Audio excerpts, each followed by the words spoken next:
When two men approached Rachel Morgan's parked rig, demanding protection money from the lady driver, they saw an easy target working alone. What they didn't know was that Morgan had served as an army ranger, securing convoys through the most dangerous roads in Kandahar. Now, as they reached for her door, years of combat training were already in motion. The morning sun cast long shadows across the truck stop as Rachel Morgan completed her pre-trip inspection with methodical precision. Her movements were economical, practiced, checking tire pressure, brake lines, and fluid levels with a thoroughness that stood out among rushed drivers eager to make their next delivery. 20 years as an army ranger had ingrained habits that civilian life couldn't erase. "Looking good as always, Ranger," called Bobby from the fuel desk. "Most drivers don't give their rigs half that attention." Rachel nodded without breaking her inspection rhythm. "Truck deserves respect. Carried me through 3 states of mountain passes yesterday without a complaint." Her Kenworth W900 appeared mostly standard to casual observers, deep blue paint with subtle chrome detailing. Only those who knew what to look for would notice the reinforced bumpers, specialized locking systems, and custom cab modifications that weren't on the factory spec sheet. "Coffee's fresh," Bobby added. "Your usual table's open," Rachel completed her final checks before straightening up, rolling her shoulders to release the tension from yesterday's 12-hour haul. At 5'9", with an athletic build, she didn't match the stereotypical image of a long-haul trucker, but she'd earned her place on the road through skill rather than appearance. Inside the diner, conversations continued uninterrupted as she entered, just another driver stopping for breakfast. Rachel chose her usual corner table, back to the wall, full view of the entrance and parking lot beyond. Old habits from convoy security in Kandahar province. "Morning, Rachel." The usual. Diane, the waitress, approached with coffee already pouring. "Appreciate it." Rachel's eyes tracked a modified pickup truck circling the lot for the second time. 2 men, late 20s, paying too much attention to the parked semis. "Those two. Been around before?" she asked casually, nodding toward the window. Diane's expression tightened. "Showed up last week. Bad news. They've been watching the female drivers especially. Management's keeping an eye on them." Rachel absorbed this information while watching the men circle her truck with too much interest. Their body language told. A story to those who knew how to read it. Evaluation, assessment, planning. "They giving you trouble?" Sheriff Bradley slid into the opposite seat, coffee mug in hand. Weekly ritual when Rachel passed through his jurisdiction. Not yet. Her tone made clear she expected that to change. "Don't go looking for it, Rachel," Bradley cautioned. "These boys aren't like the road trash you handled in Mississippi. They're organized, dangerous." Rachel sipped her coffee, eyes never leaving the pickup as it finally parked across the lot. "I've been handling dangerous since before their voices dropped, Thomas Bradley." The sheriff sighed, knowing her background made the warning unnecessary. Former Sergeant Major Rachel Morgan had transported sensitive materials through hostile territories for 2 decades. Her 4 bronze stars weren't awarded for avoiding trouble.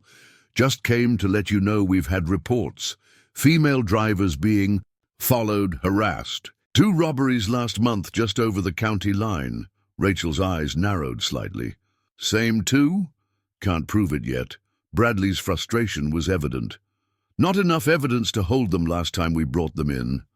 The pickup's occupants finally emerged, muscular, swagger in their step, scanning the lot with predatory intent. Brothers, judging by their similar features.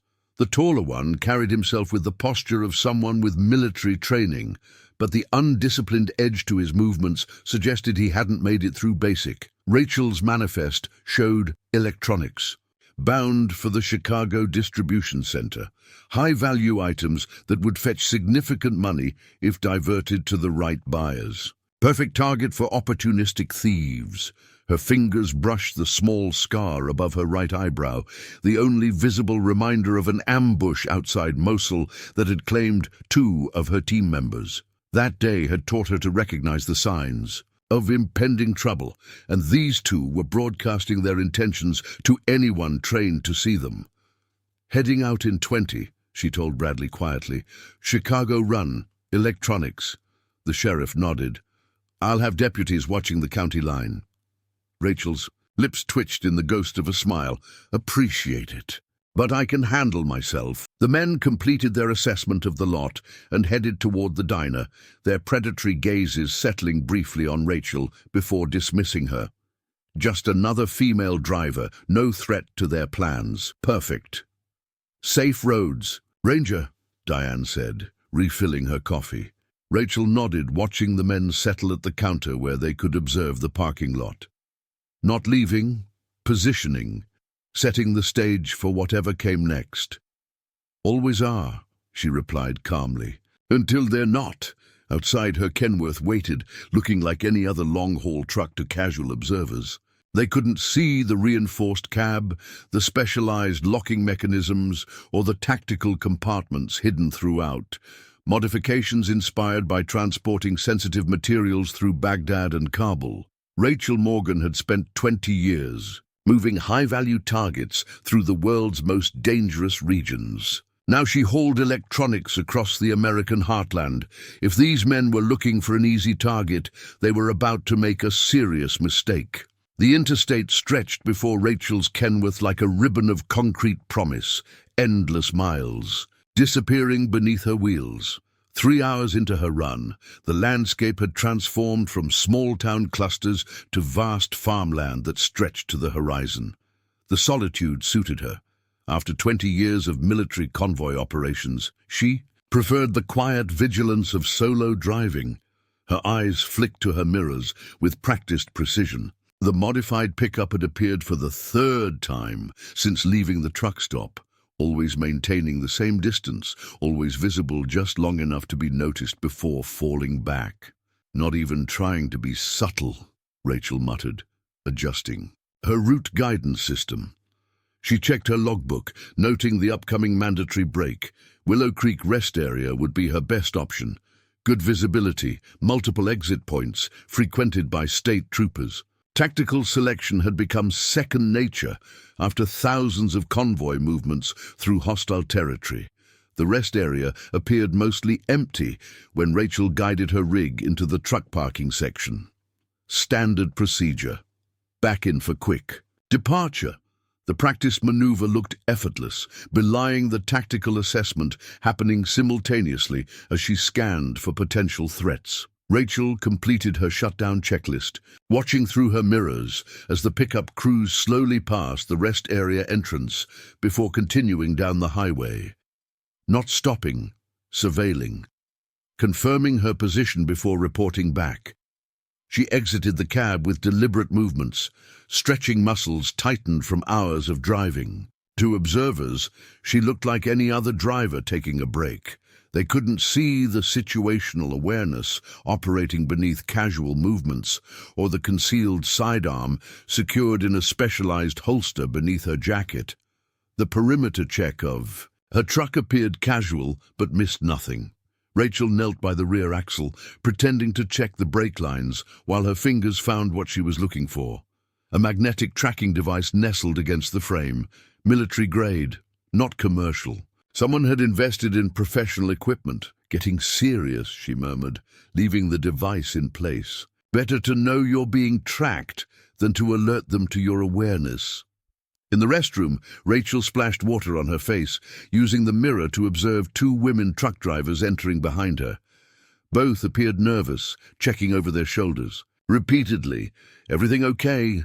Rachel asked, maintaining casual posture while assessing potential threats. The older woman hesitated. "You heard about the robberies? Female drivers between here and Chicago?" "Sheriff mentioned something," Rachel replied, drying her hands. "You've had trouble?"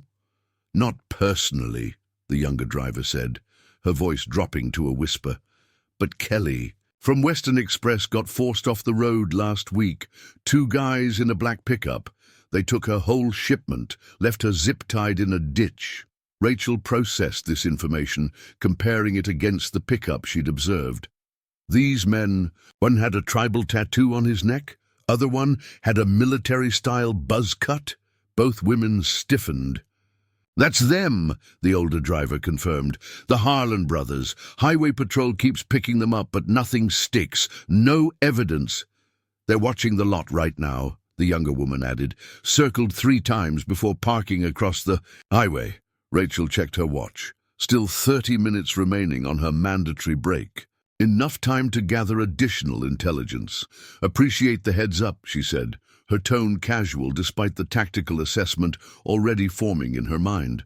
Back at her truck, Rachel conducted a thorough inspection, discovering a second, more sophisticated tracking device attached near her 5th wheel. This one had real-time reporting capabilities, military surplus equipment that shouldn't be available to civilians. She activated her satellite phone, sending an encrypted message to contacts from her former unit. The response came within minutes. "Harlan brothers, former Army, dishonorably discharged during basic, multiple arrests for assault, robbery, no convictions, known to target female drivers, considered armed and dangerous." Rachel studied the rest area through mirrored sunglasses, spotting the pickup now parked at the far end of the lot. The brothers weren't inside, likely surveilling from a different position, assessing patterns and identifying vulnerabilities. Her training kicked in automatically, years of threat assessment in hostile environments, creating a mental checklist of options, vulnerabilities, and countermeasures. The Harlans were following a pattern: tracking, surveillance, assessment, then interception at a location of their choosing. The question wasn't if they would move against her, but when and where. Rachel checked the specialized modifications to her truck: concealed compartments, reinforced locking mechanisms, backup communication systems, and defensive countermeasures that would surprise anyone expecting a standard commercial vehicle. On her secure tablet, she reviewed recent police reports from 3 states. The pattern emerged clearly. The Harlans targeted female drivers with high-value loads, forced them to isolated locations, then robbed them using increasing levels of violence. 6 incidents in 2 months, escalating in brutality each time. As her break period ended, Rachel completed her pre-drive inspection with meticulous attention to detail. The brothers had returned to their pickup, maintaining the illusion of casual observers while documenting her every move. "Let them watch," she murmured, climbing back into her cab. The satellite phone displayed another alert: 3 female drivers robbed in the past week, all carrying electronics shipments similar to hers, all on the same stretch of highway she was about to travel. Rachel started her engine, the powerful diesel rumbling to life with well-maintained precision. Through her mirrors, she watched the pickup pull out to follow at a discreet distance, maintaining the illusion that their surveillance remained undetected. 20 years of military operations had taught Rachel Morgan to recognize ambushes before they developed. The brothers were herding her toward a location of their choosing, believing they controlled the situation. What they didn't realize was that Rachel had spent her entire career turning ambushes back on those who set them. As she pulled back onto the interstate, Rachel checked the concealed compartment containing equipment that would have been difficult to explain to civilian authorities. Not illegal, just highly specialized for situations most truckers never encountered. The Harlan brothers believed they were hunting easy prey. They had no idea they were following a predator. The afternoon sun beat down on the flying J truck. Plaza, as Rachel guided her Kenworth into the far corner of the lot. This unscheduled stop wasn't on her original route plan, but tactical assessment required better intelligence. A dozen other long haulers were already parked, their drivers gathered at the diner sharing road stories and warnings. Perfect information-gathering environment. Inside the truck plaza, conversations continued uninterrupted as Rachel entered. Just another female driver taking a break. She selected a strategic position at the counter, where truckers exchanged information most freely. "Thought you'd be halfway to Chicago by now, Ranger," remarked Mike, a veteran driver who'd shared routes with her for 3 years. Taking the scenic route today, Rachel replied, accepting the coffee the waitress poured without asking. Heard there might be trouble around Westfield Junction. The comment dropped like a stone in still water, creating ripples of reaction among the nearby drivers. Information gathering was about watching responses, not just hearing answers. Harlan Brothers, muttered Dwayne, a livestock hauler with 25 years' experience. Hit Tanya's rig Tuesday night. Electronics shipment just like yours. Third one this month, added another driver. All women, all carrying high-value loads. They know exactly which trucks to hit. Rachel sipped her coffee, absorbing details, while appearing merely concerned. They working alone? Not likely, said a voice from behind her. Rachel turned to see Sophia Martinez, former Marine turned independent hauler. Their patterns are too precise. They know exact routes, exact cargoes. Someone's feeding them manifests. The implications settled heavily. Inside information meant the threat was more sophisticated than standard highway pirates. They hit a Chicago-bound electronics transport yesterday, Sophia continued, sliding onto the stool beside her. Driver was 35, former military like you, fought back hard enough that they had to change tactics. How so? Rachel asked, though she suspected the answer. Disabled her rig first, shot out the tires from distance, then approached with weapons. Drawn, Sophia's voice dropped. They're escalating, Rachel, getting more violent with each hit. The window reflected movement in the parking lot. The Harlan brothers' pickup cruising slowly past the truck line, taking their time examining each vehicle. Your admirers are back, Sophia observed. Seems unpopular today, Rachel replied, her tone conveying more than her words.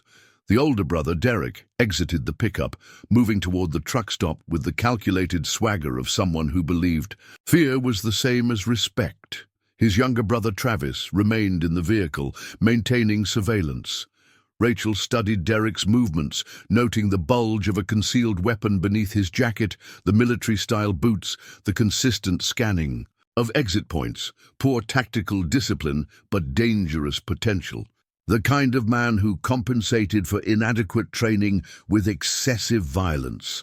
An alert chimed softly on Rachel's phone, information from her military contacts filling in the gaps in her assessment. Derek Harlan, dishonorable discharge from Army basic training after assaulting a female drill instructor. 3 arrests for assault, 2 for armed robbery, no convictions due to witness intimidation, known associations with black market electronics dealers. Travis Harlan, rejected from military service due to psychological evaluation, 4 arrests. For assault, 1 for attempted sexual assault. Charges dropped when witnesses failed to appear, suspected in disappearance of 2 female truck drivers who were later found abandoned in remote locations. They're going to make their move at Westfield Junction, Rachel determined, watching Derek purchase energy drinks and snacks for what would clearly be a long surveillance operation. Narrow roads, limited cell service, no security cameras. Could reroute, Sophia suggested. Take the northern bypass and let them target someone else? Rachel's expression hardened momentarily before returning to neutral. Not happening. Derek exited without ordering food, returning to the pickup, where Travis waited. Their behavior confirmed Rachel's assessment. They were conserving time, maintaining surveillance while preparing for their real objective. Rachel finished her coffee, leaving cash on the counter. Thanks for the intel. Watch yourself, Ranger, Sophia warned. These guys aren't just thieves anymore, they're hunting. That's their mistake, Rachel replied, heading toward the exit. Thinking they're the hunters. Back in her truck, Rachel conducted a thorough pre-departure check of her defensive systems. The reinforced locking system engaged smoothly. The specialized communications equipment showed green status. The concealed compartments remained secure and accessible. She studied her route map, identifying potential ambush points and calculating response options. The Harlans would choose terrain that favored their superior numbers and mobility. Likely, the narrow sections near Westfield Junction, 3 hours ahead at her current pace. As Rachel pulled back onto the highway, a familiar pickup fell into position several vehicles behind. No longer trying to remain undetected, confident enough now to maintain visual contact. They believed they controlled the situation completely. That mistake would cost them everything. The winding approach to Westfield Junction stretched before Rachel, late afternoon shadows creeping across the two-lane highway. Perfect ambush territory, limited visibility, no escape routes, minimal traffic. She guided her Kenworth with the precision born from thousands of convoy operations, her eyes constantly scanning for the threat she knew was coming. "There it is," she murmured, spotting the staged scene before her headlights fully illuminated it. A pickup truck, different from the Harlands but clearly associated, blocked the narrow road. Its hazard lights flashed as a man waved frantically for assistance. The Harlands' familiar black pickup was nowhere in sight, positioned out of view, waiting to close the trap behind her. Basic envelopment tactic, effective against unsuspecting drivers. Rachel slowed her rig methodically, not suddenly enough to signal awareness of the trap, but gradually, as any concerned driver would. Her weathered hands moved with subtle purpose, activating hidden switches beneath her dashboard that engaged specialized systems throughout the truck. She brought the massive Kenworth to a complete stop, 50 feet from the blocking vehicle. Close enough to appear helpful, far enough to maintain tactical advantage. Her headlights illuminated the scene fully now. A man in his 30s with the same physical build as the Harlands, attempting to appear unthreatening despite the tension. In his posture. "You need help?"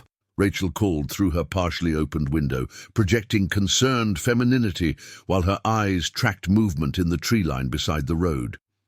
The man approached, hand casually resting near his waistband, where a concealed weapon created a subtle bulge beneath his jacket. "Transmission locked up. You got a phone that works out here? No signal on mine." "I might have something," Rachel replied, maintaining the appearance of an unsuspecting female driver. "Let me check." As she made a show of reaching for her door, Rachel spotted the Harlan brothers emerging from the tree line. Derek carried a shotgun partially concealed against his leg, while Travis approached from the opposite side, a tire iron raised to smash her driver's side window. "Drop the act," Derek called out, raising the shotgun. "Out of the truck right now. We're taking your load." Rachel sighed, the sound carrying genuine disappointment rather than fear. "You boys really should have done your homework." Her door remained closed, the specialized locking system engaging with a heavy thunk that visibly surprised the approaching men. Through her side mirror, Rachel spotted two more accomplices arriving in the Harlands' pickup, blocking any potential retreat. 5 are men against one female trucker. The odds appeared overwhelming. "Last chance, lady," Derek growled, the shotgun now pointed directly at her. "Open up, or we open it for you." "You know what I'm carrying," Rachel stated, her voice suddenly dropping the feminine tone, revealing steel underneath. "You know these electronics are worth over $1 million. You've been tracking me since Illinois." Travis blinked in surprise, momentarily thrown by her awareness of their operation. "Smart bitch. Doesn't change anything." "That's where you're wrong," Rachel replied evenly, reaching beneath her seat. "It changes everything." Travis swung the tire iron against her driver's side window, expecting it to shatter. Instead, the specialized polycarbonate material absorbed the impact with only a slight flexing. His confusion gave Rachel the moment she needed. With smooth precision, she raised the military-grade taser she'd retrieved and fired it through her partially opened window. The specialized barbs penetrated Travis's jacket, delivering an incapacitating electrical charge that dropped him instantly to the pavement. "What the—" Derek swung the shotgun toward her window, but Rachel was already moving. She triggered her truck's defensive measures. Reinforced shields deployed over vulnerable areas as she threw the rig into reverse, backing away from the blocking vehicle with the practiced skill of someone who had executed similar maneuvers under actual gunfire. The shotgun blast struck her windshield, the specialized material spiderwebbing, but not penetrating as Rachel completed a textbook evasive driving maneuver. The 18-wheeler responded to her commands with precision that would have impressed her former convoy team. "Federal agent!" she shouted through her external speaker system. A complete fabrication, but effective in creating momentary confusion among her attackers. "Drop your weapons, you're surrounded." The remaining men hesitated, scanning the tree line for non-existent backup. That split second of uncertainty was all Rachel needed to execute the next phase of her defensive protocol. Her truck's compressed air system discharged with a deafening blast, disorienting the closest attackers as she accelerated past the blocking vehicle, using the shoulder of the road with mere inches to spare on either side. Derek recovered quickly, firing another shot that struck her rear panel as she pulled away. "This isn't over," he shouted, already running toward his pickup. "No," Rachel agreed quietly, watching in her mirrors as the Harlans scrambled to regroup. "It's just beginning." She maintained steady acceleration, putting distance between herself and the ambush site while assessing damage. The windshield had held, Travis was temporarily incapacitated, and she'd escaped the initial trap. Phase 1 complete. But Rachel knew better than to celebrate prematurely. The Harlans wouldn't abandon their operation after investing so much time and surveillance. They would pursue, likely with greater violence now that she'd humiliated them. Perfect.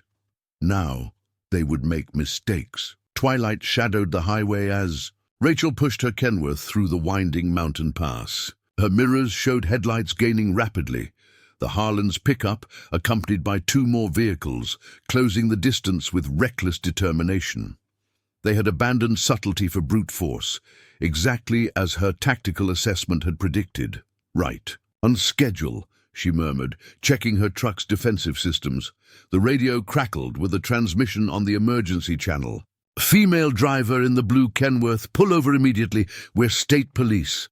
Rachel smiled grimly at the amateur deception. Basic intimidation tactic, impersonating law enforcement to force compliance. She'd seen insurgents try the same approach in Anbar province. The lead pickup accelerated alongside her cab, Derek Harlan leaning out the passenger window with his shotgun clearly visible. "Last chance! Pull over now or we start shooting!" Rachel maintained her speed, her expression betraying nothing as she keyed her external speaker. "This is a satellite-monitored commercial transport. All approaches are being recorded and transmitted. A complete fabrication, but effective." Derek hesitated just long enough for Rachel to implement her next countermeasure. She tapped a sequence on her specialized console, activating exterior lights that suddenly flooded the road with blinding illumination. The pickup swerved wildly, nearly losing control as the driver was momentarily blinded. Rachel used the distraction to increase distance, her truck's powerful engine responding to her commands with military precision. "You can't outrun us!" Derek's voice carried over the roar of engines as they recovered and accelerated again. "There's a roadblock 2 miles ahead." Rachel checked her tactical display, noting the approaching narrowing of the highway where a construction zone would force her to reduce speed. Perfect location for their prepared ambush. The oldest convoy targeting technique in existence. Time. To change the battlefield, she activated her secure satellite phone. "County Dispatch, this is Rachel Morgan. Commercial driver license 4720033. I am being pursued by armed individuals on Highway 15 near mile marker 237. Multiple vehicles, weapons visible." The dispatcher's response was immediate. "Units are responding, Ms. Morgan. Estimated arrival 12 minutes. Too long." The pursuing vehicles had closed the gap again, positioned on both sides of her trailer. Through her mirrors, Rachel spotted men preparing to board her rig, a dangerous hijacking technique she'd encountered twice before. The first impact rocked her truck as one pickup rammed her rear bumper, attempting to destabilize her. Standard hijacking tactic, executed by amateurs who didn't understand the physics of 18-wheelers. Rachel counter-steered with the precision born from thousands of hours in combat zones, maintaining control while strategically accelerating. and braking to prevent boarders from gaining purchase. A gunshot cracked through the night, striking her side mirror. The specialized glass shattered but remained functional, another military-grade modification that wasn't in any commercial catalog. "That's how we're playing it," Rachel muttered, activating the final defensive protocols. From concealed compartments along the trailer's undercarriage, specialized deterrent measures deployed, not weapons, but defensive countermeasures designed for exactly this scenario. The closest pickup was suddenly enveloped in dense, disorienting smoke as chemical packets detonated beneath the trailer's edge. "What the hell?" a voice shouted as the vehicle swerved wildly, temporarily blinded. The construction zone approached. Rapidly, orange barriers narrowing the highway to a single lane. Through the barricades, Rachel spotted additional vehicles positioned to block her path completely. The Harlans had indeed prepared a thorough trap, but they had never pursued a driver who had transported high-value targets through Iraq's Sunni Triangle. Rachel executed a precise braking maneuver, creating just enough space between her cab and the pursuing vehicles to implement her most dangerous countermeasure. With practiced fingers, she activated the truck's specialized transmission locking system while simultaneously releasing pressure cylinders positioned beneath her trailer. The effect was immediate and devastating. Her massive truck suddenly dropped to a controlled stop, while jets of compressed air and blinding light erupted from the trailer's sides. The pursuing vehicles had no time to react, two crashing into each other as they swerved to avoid collision with her trailer.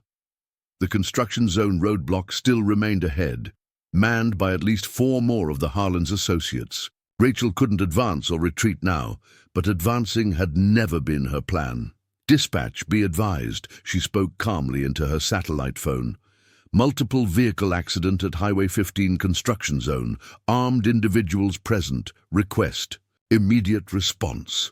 Through her mirrors, Rachel watched Derek Harlan extract himself from the damaged pickup, blood streaming from a gash on his forehead. His expression had transformed from confidence to unbridled fury as he raised his shotgun. "You're dead!" he screamed, advancing toward her cab.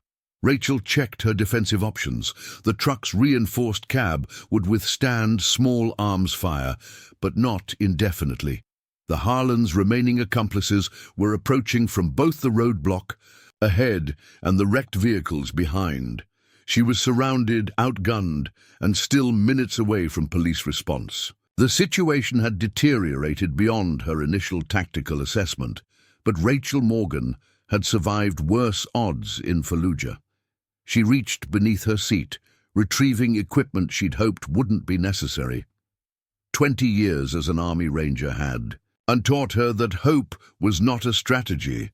"Let's finish this," she said quietly, preparing for the real battle to begin. Derek Harlan's shotgun blast struck Rachel's driver's side door, the reinforced material absorbing most of the impact, but still sending spiderweb fractures across the specialized glass. The truck's defensive measures had bought her time, but the situation was deteriorating rapidly as more armed men approached from the roadblock ahead. 7 against 1.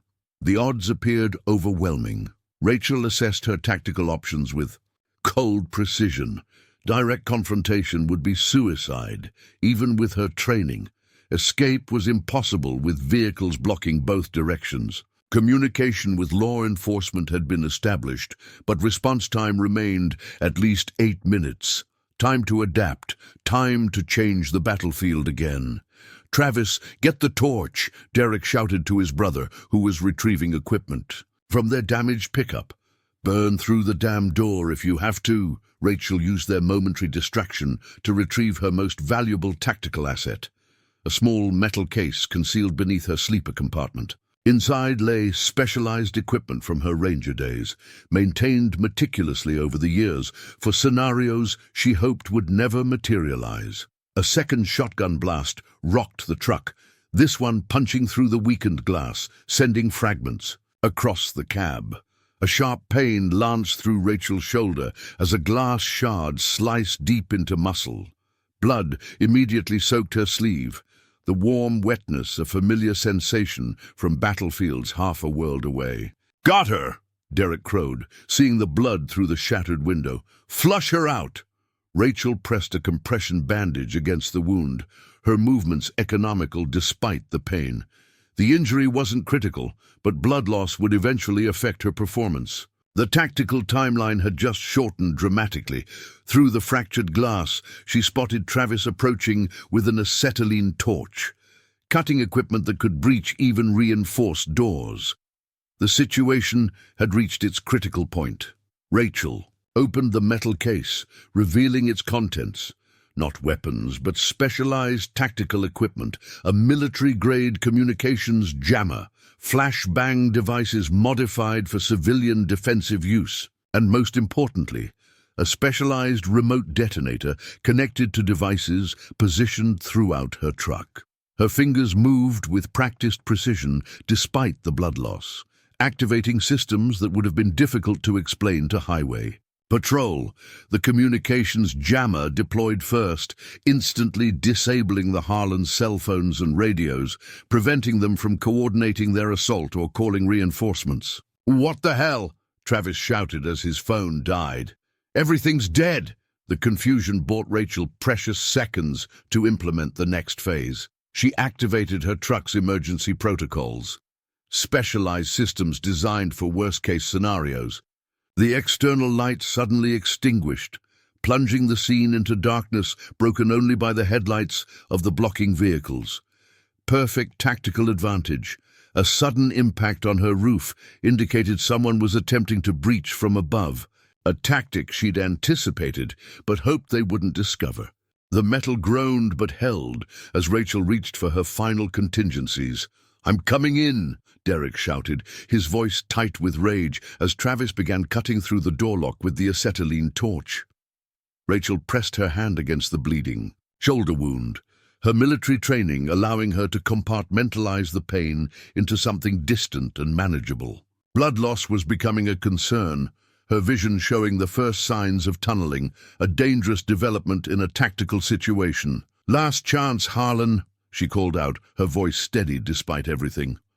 "Police response is inbound. Take your men and leave." Derek's laugh carried over the torch's hiss.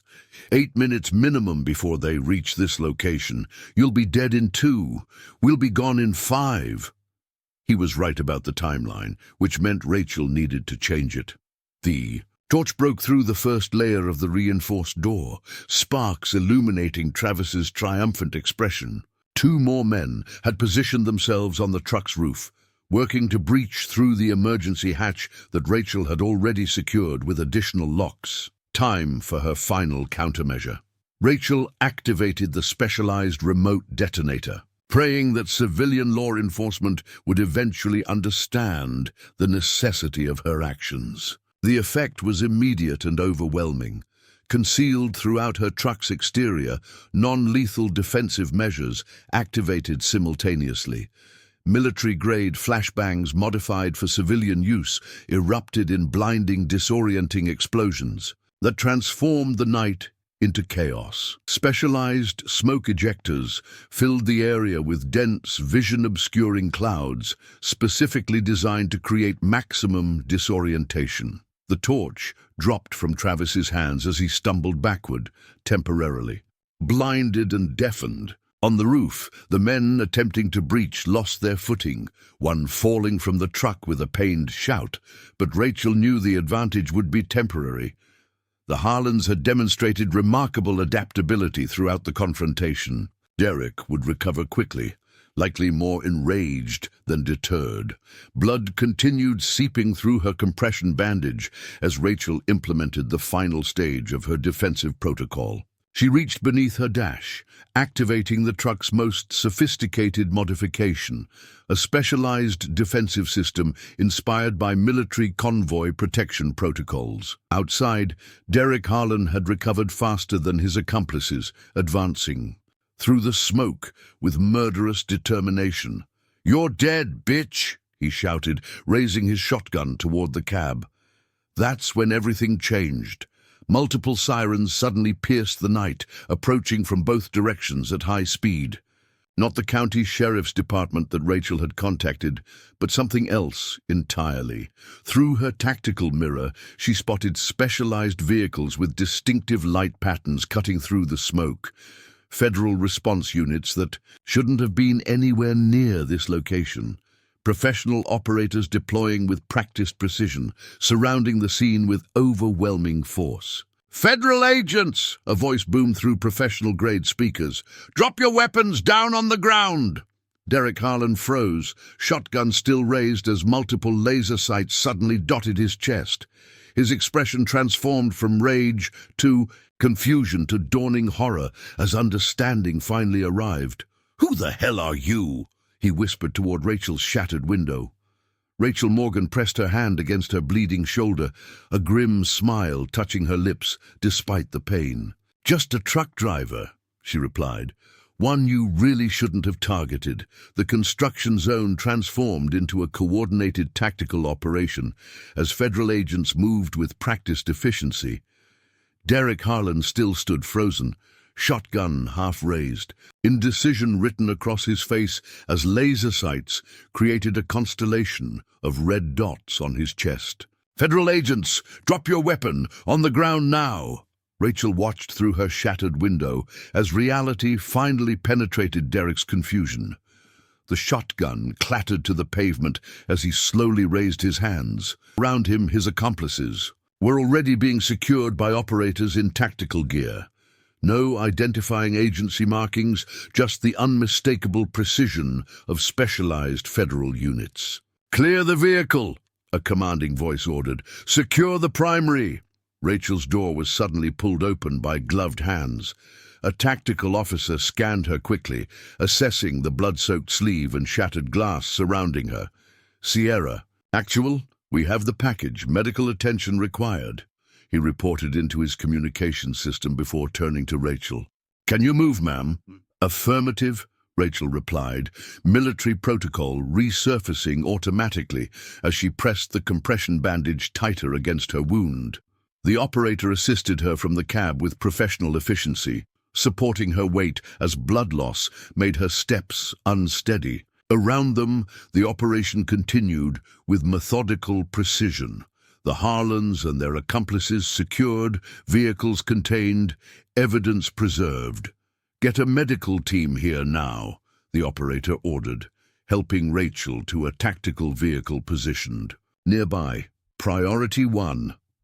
Through pain-narrowed vision, Rachel spotted a familiar figure directing operations from the command position. James Westfield, former Army Special Forces, now heading a specialized federal task force.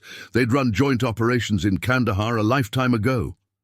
"Your response time has improved, James," Rachel called out, her voice steadier than she felt. Westfield approached, professional composure intact but concern evident in his eyes. "Still cutting it close, Morgan, just like Kandahar." "Had everything under control," she replied, wincing as a medic began treating her shoulder wound. "Clearly," Westfield said dryly, gesturing to her blood-soaked sleeve and the destruction surrounding her truck. "Your satellite beacon activated 97 minutes ago. Been tracking you since Illinois." Rachel's eyes narrowed. "Satellite beacon. The one sewn into your jacket lining. Standard issue for all our transport operators," Westfield explained calmly, as if this were common knowledge. Understanding dawned through Rachel's combat-sharpened focus. "I'm not one of your operators, James. Not officially," he conceded, "but you've been moving our shipments for 3 years. The pieces aligned with sudden clarity, the specialized electronics shipments, the security clearance requirements, the unusual routing protocols." Rachel had assumed they were standard government contracts, sensitive but civilian. "Those aren't commercial electronics in my trailer," she stated, rather than asked. Westfield's expression confirmed her deduction. "Specialized communications equipment for field operations. Prototypes. Not something we wanted moving in marked government transports." "So you recruited retired military personnel as drivers," Rachel finished, "without telling us what we were actually carrying." "Need-to-know basis," Westfield replied unapologetically, "though after tonight your clearance status might require updating." The medic finished bandaging Rachel's shoulder, administering painkillers that began clearing the fog of blood loss almost immediately. Her tactical assessment sharpened as the medication took effect. The Harlans weren't ordinary hijackers, she stated, watching Derek and Travis being processed by federal agents. They knew exactly what they were targeting. Correct, Westfield confirmed. They've hit 3 of our shipments in the last month. Intelligence suggests foreign backing, possibly through intermediaries. We've been tracking them, gathering evidence, using me as bait, Rachel concluded, professional anger cutting through the pain. Westfield didn't bother denying it. Using our most capable operator to spring a trap that's been months in the making. Your defensive driving bought us time to position response teams. Rachel watched as federal technicians began processing her truck, carefully documenting her improvised defensive measures. Those aren't exactly Dottie-approved modifications. No, Westfield agreed with a hint of admiration. Though our technical division might want to discuss integrating some of your innovations into our official transport protocols. Around them, the operation continued with methodical precision. Evidence collected, suspects secured in transport vehicles, communications equipment confiscated. The entire scene running with efficiency that came only from extensive planning. The Harlans were just middlemen, Rachel observed, her tactical training automatically analyzing the broader operation. Who's behind them? That's our next phase, Westfield replied. The equipment in your trailer contains specialized tracking technology. The real target was whoever received the shipment after the Harlans obtained it. Understanding completed Rachel's tactical assessment. She hadn't been just a driver or even just bait. She'd been an unwitting component in a complex counterintelligence operation. You could have briefed me, she noted. Professional pride slightly wounded. Would have compromised the authenticity of your responses, Westfield countered. We needed them to believe you were exactly what you appeared to be. A female truck. Driver they could easily overwhelm. Rachel's gaze shifted to Derek Harlan, now seated in a transport vehicle, defeat evident in every line of his body. Seems they miscalculated severely, Westfield agreed with the first hint of a smile. Though perhaps not as badly as I did in estimating the defensive capabilities of your truck. The technical team is especially interested in your deployment, mechanisms for the flashbangs. As the painkillers strengthened their hold, Rachel found herself evaluating the operation with professional detachment. Despite being manipulated, she couldn't deny the effectiveness of Westfield's strategy. The Harlans had been captured, her cargo secured, and a broader intelligence operation maintained. What happens now? She asked, watching federal agents processing the scene with practiced efficiency. Now, Westfield replied, you get proper medical attention while we clean this up, and then we discuss your formal role in our Transportation Security Division. Rachel Morgan, former Army Ranger and supposedly ordinary truck driver, leaned back against the tactical vehicle as federal operators continued securing the scene. Blood loss and medication made her lightheaded, but professional satisfaction provided its own clarity. The Harlans had targeted what they thought was an ordinary female truck driver. Instead, they'd found something far more dangerous. The construction zone transformed into a coordinated tactical operation as federal agents moved with practiced efficiency. Derek Harlan still stood frozen, shotgun half raised, indecision written across. His face, as laser sights, created a constellation of red dots on his chest. Federal agents, drop your weapon! On the ground now! Rachel watched through her shattered window as reality finally penetrated Derek's confusion. The shotgun clattered to the pavement as he slowly raised his hands. Around him, his accomplices were already being secured by operators in tactical gear. No identifying agency markings, just the unmistakable precision of specialized federal units. Clear the vehicle, a commanding voice ordered. Secure the primary. Rachel's door was suddenly pulled open by gloved hands. A tactical officer scanned her quickly, assessing the blood-soaked sleeve and shattered glass surrounding her. Sierra, "Actual, we have the package. Medical attention required," he reported into his communication system before turning to Rachel.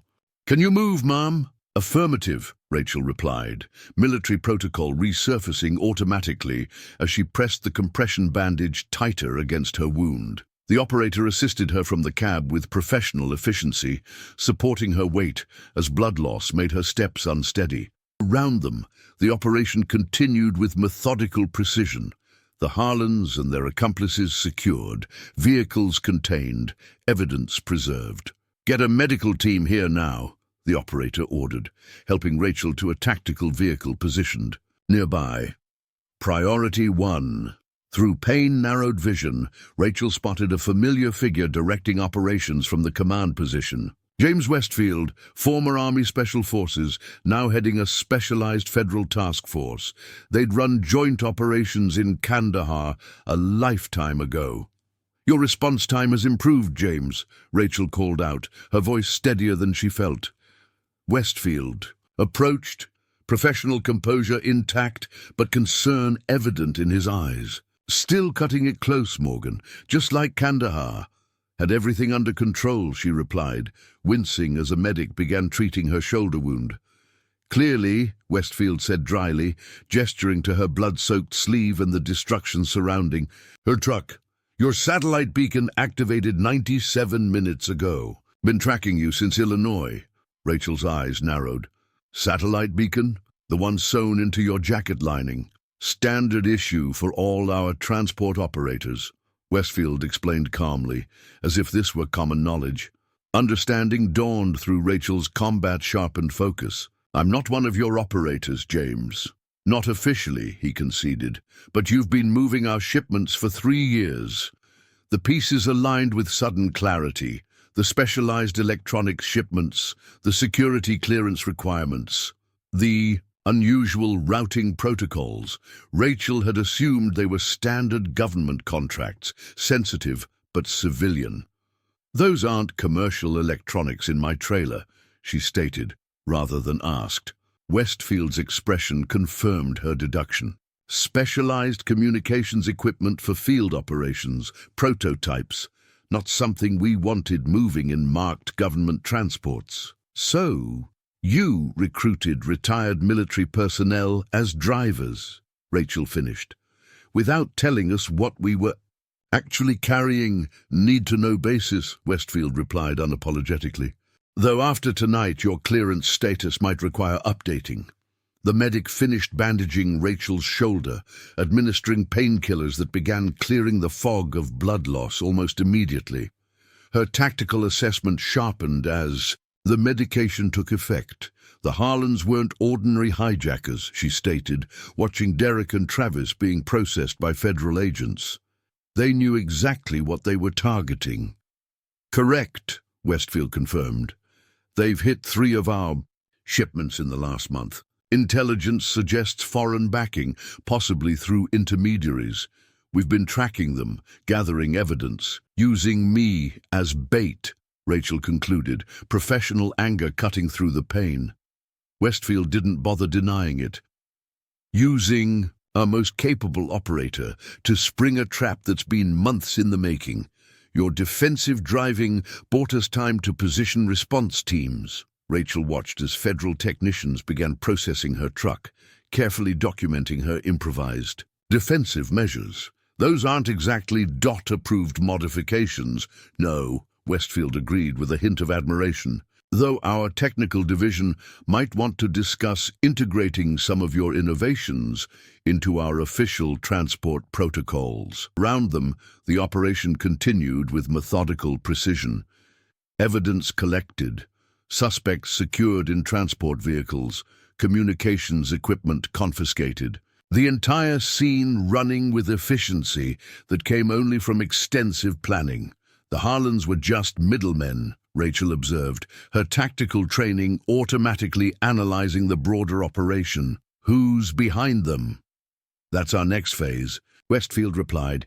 "The equipment in your trailer contains specialized tracking technology. The real target was whoever received the shipment after the Harlans obtained it." Understanding completed Rachel's tactical assessment. she hadn't been. Just a driver or even just bait. She'd been an unwitting component in a complex counterintelligence operation. You could have briefed me, she noted. Professional pride, slightly wounded, would have compromised the authenticity of your responses, Westfield countered. We needed them to believe you were exactly what you appeared to be, a female truck driver they could easily overwhelm. Rachel's gaze shifted to Derek Harlan, now seated in a transport vehicle, defeat evident in every line of his body. Seems they miscalculated. Severely, Westfield agreed with the first hint of a smile, though perhaps not as badly as I did in estimating the defensive capabilities of your truck. The technical team is especially interested in your deployment. Mechanisms for the flashbangs. As the painkillers strengthened their hold, Rachel found herself evaluating the operation with professional detachment. Despite being manipulated, she couldn't deny the effectiveness of Westfield's strategy. The Harlans had been captured, her cargo secured, and a broader intelligence operation maintained. What happens now?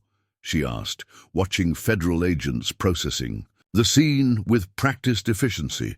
Now, Westfield replied, you get proper medical attention while we clean this up, and then we discuss your formal role in our Transportation Security Division. Rachel Morgan, former Army Ranger and supposedly ordinary truck driver, leaned back against the tactical vehicle as federal operators continued securing the scene. Blood loss and medication made her lightheaded, but professional satisfaction provided its own clarity. The Harlans had targeted what they thought was an ordinary female truck driver. Instead, they'd found something far more dangerous.